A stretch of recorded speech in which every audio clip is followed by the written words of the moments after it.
Look, we are dealing at the moment with attacks on democracy, attacks on truth, and the absolute necessity of real journalism. We have the particular issue, and many have mentioned it earlier, of the social media giants and how their algorithms work and how they at times facilitate these mistruths to be told. So that is, we have a duty of care, we have a duty of protection for the absolute vital work, particularly in conflict situations, that are carried out by journalists. In our own country, we obviously remember the brave and courageous work that was carried out by Veronica Guerin, by Lyra McKee and by Martin O'Hagan.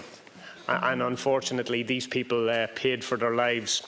If we're talking about modern-day conflicts, obviously we think of Irish citizen Pierre Zakrzewski, and we can't but think of who died in Ukraine, and we can't but think of Shireen Abu Akleh, who was executed, assassinated, use what term you want, by the so-called Israeli Defence Forces.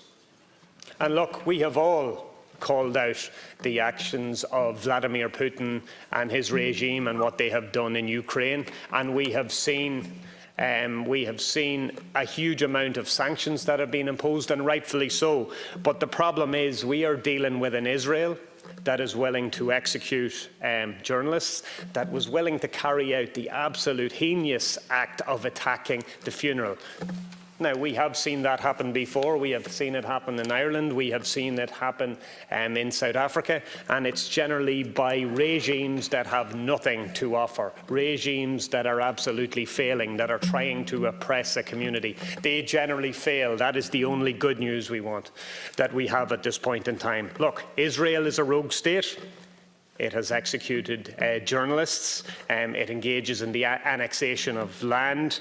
It is operating apartheid policies. And yeah, we would like to see action across Europe. We don't want to necessarily see unilateral action, but sometimes you have no choice. Sometimes the majority don't have the right to be wrong, and sometimes we have to take action. So I would call on this Irish government to call out Israel, but beyond that, that we have to look at sanctions, and then we can go beyond Ireland at that stage. Thank you, Deputy.